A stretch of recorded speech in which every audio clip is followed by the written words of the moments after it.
As we all know, Gary Bettman has finalized and figured out the NHL's return to play plan, including a 24-team playoff format.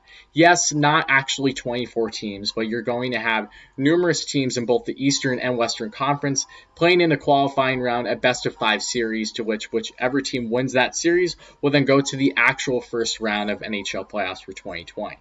But now that we know all the matchups between these series in the Eastern and Western Conference, there are numerous players that stand out to me as ones that have the most to prove in these qualifying rounds.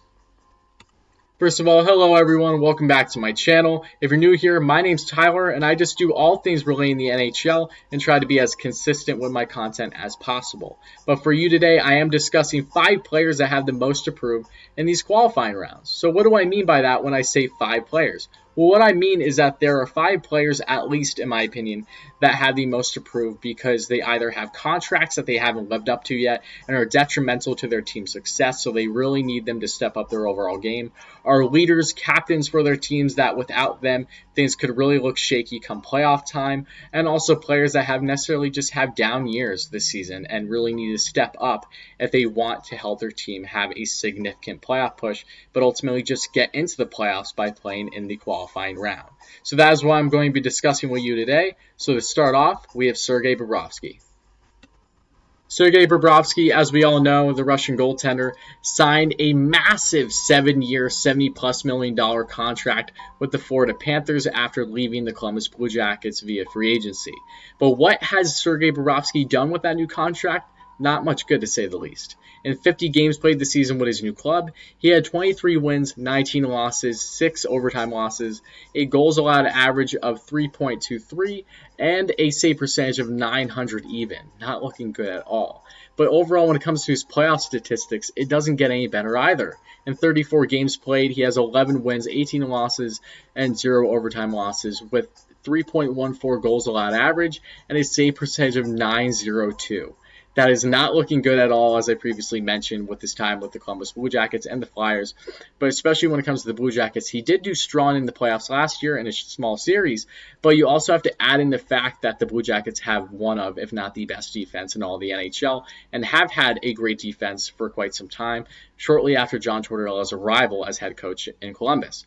But Sergei has a lot to prove, and really, that contract is looking terrible for the Florida Panthers right now. And they did draft a top goaltending prospect in Spencer Knight in the first round in the 2019 draft. So it makes you wonder, if Sergei can't step it up, when are they going to bring Knight in as their future? Because he needs to be their future, right? But when it comes to Sergei, he needs to step it up in this qualifying round and help the Panthers have a significant playoff run. They haven't had any significant playoff runs in quite some time, especially over the past decade, and they desperately need one, not just for the team, but for the fan base and overall with the revenue, everything. They have a poor fan base as it is, so that if they can have a strong qualifying round and have a deep playoff push, that is going to benefit them tremendously in all aspects of the team overall. Next, we have Anders Lee. Anders Lee, of course, the captain of the New York Islanders. The left winger was anointed the captain position just a couple years ago when John Tavares, of course, their previous captain, left them in free agency to go to the Toronto Maple Leafs. But Anders Lee, in 68 games played this season, strong numbers, 20 goals, 23 assists for 43 points. Not bad at all, but his playoff performance has been not nearly as good, to say the least. Within 13 games played, had only 1 goal, 4 assists for 5 total points. Anders Lee, who was a 40-goal scorer at least once in his career, makes you think if that was a product of being on the wing of John Tavares or not. But regardless, he needs to provide that offense besides that net front presence, which he is very strong at for the Islanders if they want any chance of having a deep run in the playoffs this year.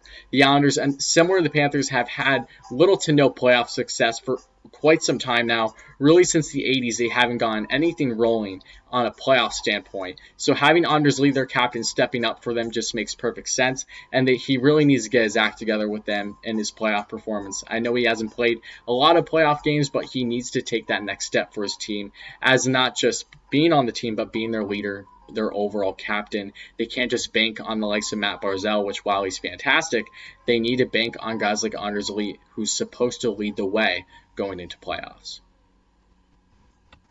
Yes, I know Islanders fans, you might be bothered by this, but here's John Tavares. John Tavares, of course, signed with the Toronto Maple Leafs just a couple off seasons ago with a massive 77 million 7-year contract, I believe, very similar to Sergei Bobrovsky's in Florida.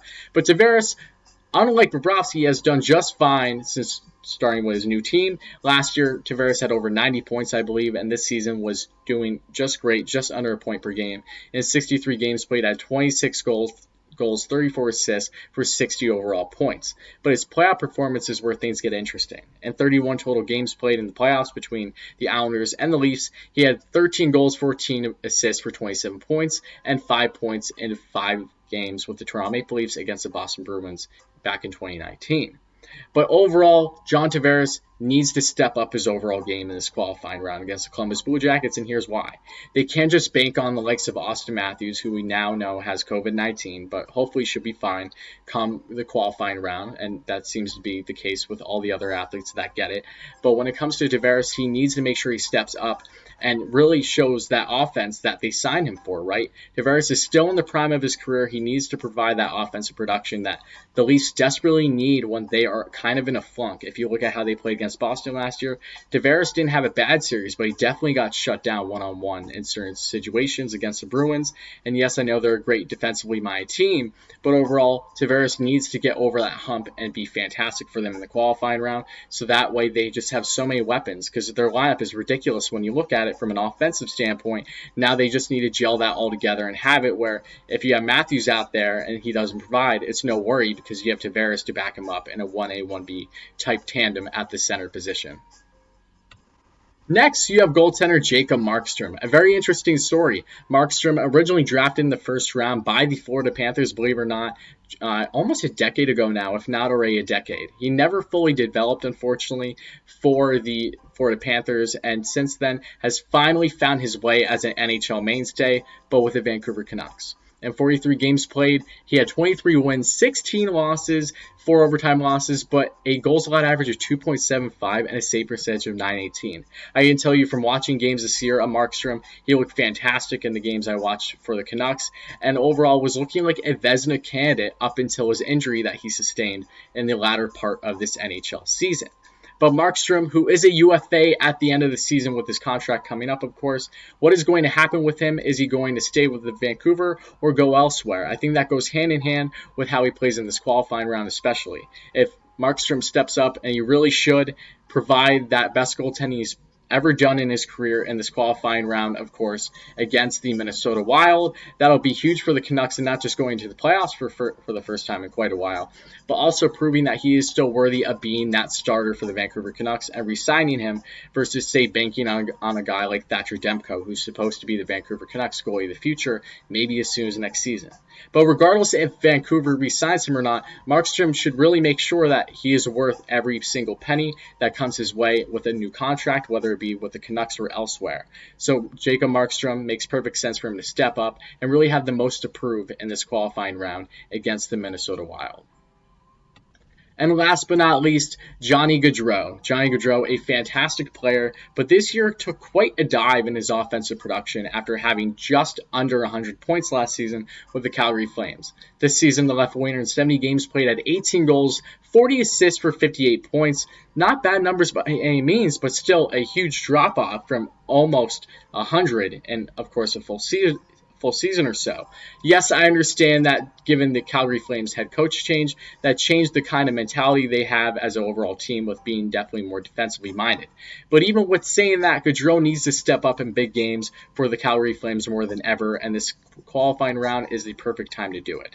If you look in his playoff totals in 20 career playoff games, he has only 4 goals, 8 assists for 12 points, and hasn't had a playoff goal in his last 2 playoff series. The first time he had one was in his first playoff series in 2014-2015 postseason. So Johnny Gaudreau, while he has been on a decline this season, he really needs to step up for the Calgary Flames, because I get it, they have offensive weapons like Matthew Tkachuk, Sean Monahan, Elias Lindholm, Mikael Backlund, etc. But Gaudreau is their guy, and he's the guy that they should really rally around, and it only makes perfect sense for him to really show that he is worth it and have the most to prove in this qualifying round. So hopefully he does that in that series against the Winnipeg Jets. He really should, because it's not just going to be great for him, but how really help the Calgary Flames get over that hump and back into the playoffs and possibly have a deep run. They haven't had one in quite some time, as we all know, and they've kind of been a fringe playoff team of just making or just missing it. And while they did have a dominant season last year, they still didn't do anything on the playoff level. So this is a time for that to change, and Johnny Gaudreau needs to lead the way in doing so. But with all that being said, that is going to conclude this video. Let me know what you think in the comments below. Did you like this video? Please let me know. Hit that like button and subscribe, of course, if you like this kind of hockey content. And in the comments below, let me know, do you think these are 5 players that definitely need to show that they have the most to prove come the qualifying round or playoff time, or do you think it's other players? If it is, let me know in the comments. I would love to hear all your thoughts. But all those things being said, thank you all so much. Please check out my previous videos. I'll have them right down here for you. And with all those things being said, thank you again so much, and I'll be back in a day or two.